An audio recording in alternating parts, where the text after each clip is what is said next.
Assalamualaikum warahmatullahi wabarakatuh. Selamat pagi semuanya. Perkenalkan, kami dari kelompok 9 yang beranggotakan Nabila Kintara dengan MPM 2050645, Nurul Aini Hayendayani dengan MPM 2050653, Cindy Regina dengan MPM 2050670, dan saya sendiri Dea Indriani dengan MPM 2050656.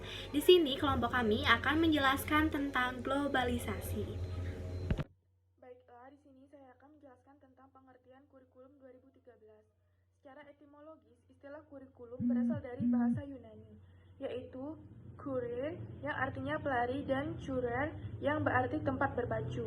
Kosakata kurikulum telah masuk ke dalam kosakata bahasa Indonesia dengan arti susunan rencana pengajaran. Pengertian kurikulum secara modern adalah semua kegiatan dan pengalaman potensial atau isi atau materi yang telah disusun secara ilmiah, baik yang terjadi di dalam kelas, di halaman sekolah, maupun di luar sekolah untuk mencapai tujuan pendidikan. Ada juga pengertian kurikulum yang lebih luas, yaitu semua kegiatan dan pengalaman belajar serta segala sesuatu yang berpengaruh terhadap pembentukan kepribadian peserta didik, baik di sekolah maupun di luar sekolah atas tanggung jawab sekolah untuk mencapai tujuan pendidikan. Apa itu globalisasi? Konsep globalisasi dapat dengan mudah dipahami melalui pemenggalan kata global dan sasi. Kata global merujuk pada lintas batas dan kata sasi merujuk pada perubahan atau proses menjadi. Untuk mempermudah mengingat globalisasi dapat diartikan secara singkat sebagai proses perubahan sosial pada skala lintas batas. Globalisasi mengacu pada suatu kondisi perubahan sosial di mana negara, wilayah, dan masyarakat saling terkoneksi satu sama lain, baik itu dalam bidang ekonomi, politik, serta sosial budaya. Globalisasi merupakan suatu fase perubahan yang dialami oleh masyarakat di berbagai penjuru dunia. Ciri khas dari era globalisasi yaitu semakin kaburnya batas-batas geografis antar negara.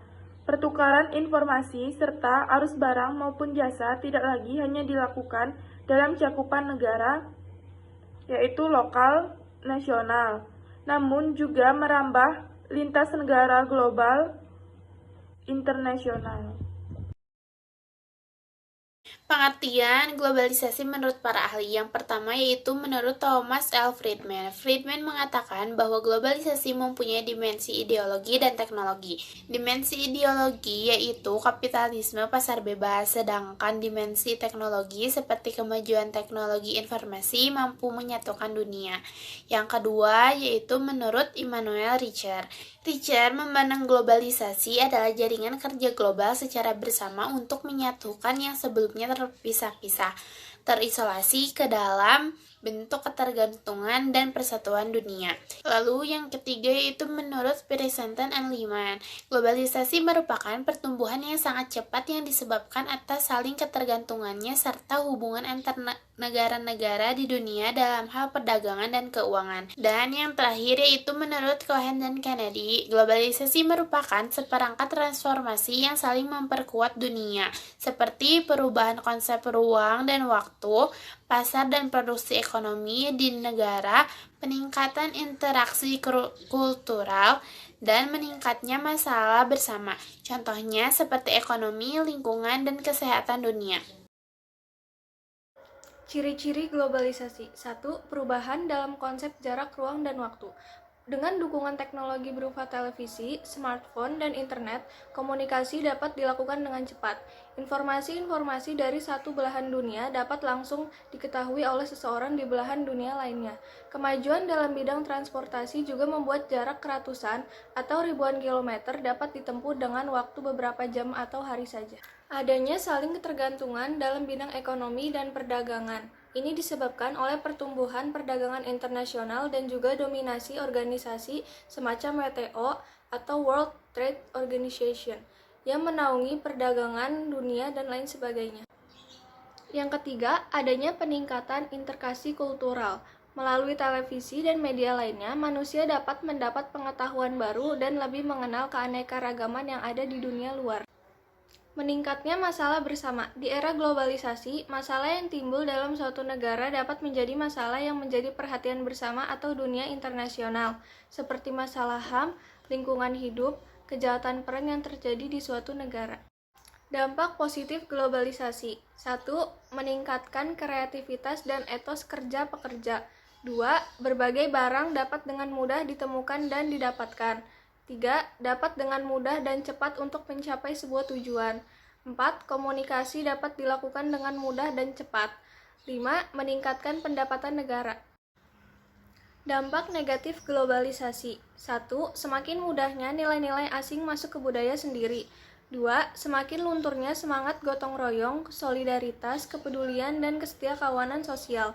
3. Maraknya penyelundupan barang ke dalam negeri. 4. Perusahaan dalam negeri lebih tertarik bermitra dengan perusahaan dari luar. Akibatnya, kondisi industri dalam negeri sulit berkembang. 5. Terjadi kerusakan lingkungan dan polusi limbah industri. 6. Menghambat pertumbuhan sektor industri. 7. Terjadinya sikap mementingkan diri sendiri atau individualisme. 8. Adanya sikap yang lebih mementingkan kehidupan duniawi dan mengabaikan nilai-nilai agama. 9. Timbulnya sikap bergaya hidup mewah dan boros karena status seseorang di dalam masyarakat diukur berdasarkan kekayaannya. 10. Mudah terpengaruh oleh hal yang tidak sesuai dengan kebiasaan atau kebudayaan suatu negara. Manfaat globalisasi bagi Indonesia. Globalisasi adalah suatu fenomena khusus dalam peradaban manusia yang bergerak terus dalam masyarakat global dan merupakan bagian dari proses manusia global itu. Kehadiran teknologi informasi dan teknologi komunikasi mempercepat akselerasi proses globalisasi ini. Globalisasi menyentuh seluruh aspek penting kehidupan.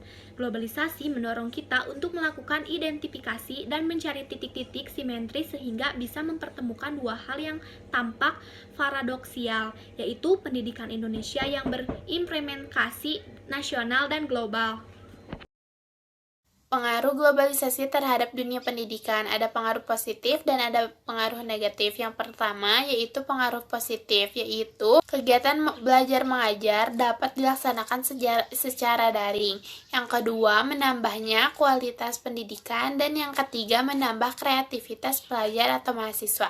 Sedangkan pengaruh negatifnya yaitu yang pertama, menambah kesenjangan sosial, yang kedua, komersialisasi pendidikan, dan yang ketiga, kualitas moral para pelajar semakin berkurang. Bentuk globalisasi pada bidang pendidikan. Yang pertama, ada pertukaran pelajar. Kerjasama yang dijalani antar negara dalam bidang pendidikan merupakan salah satu bentuk globalisasi. Ini memungkinkan setiap negara untuk bertukar siswa. Yang kedua, ada akses informasi yang mudah. Siswa sekarang memiliki akses yang lebih mudah ke berbagai informasi terkait pelajaran mereka. Media online atau buku digital memberikan kemudahan bagi mahasiswa untuk mempelajari berbagai materi secara online maupun digital. Yang ketiga, ada pertukaran guru. Biasanya untuk bidang studi tertentu, misalnya bahasa Inggris, Mandarin, dan bahasa asing lainnya, namun tidak menutup kemungkinan bidang studi lainnya. Kesimpulan, globalisasi adalah proses tatanan masyarakat yang mendunia dan tidak mengenal batas wilayah.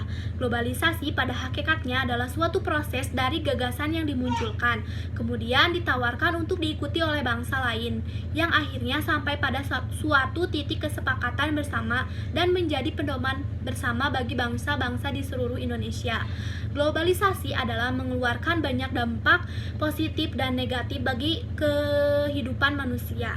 Sebagai manusia yang disiplin, kita harus bisa memilih dampak yang harus dibuang dan dampak yang harus diambil dari globalisasi itu.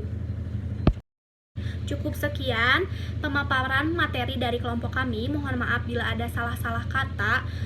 Yang ingin bertanya silakan ke forum diskusi atau menanyakan langsung. Wabillahi taufiq wal hidayah. Wassalamualaikum warahmatullahi wabarakatuh.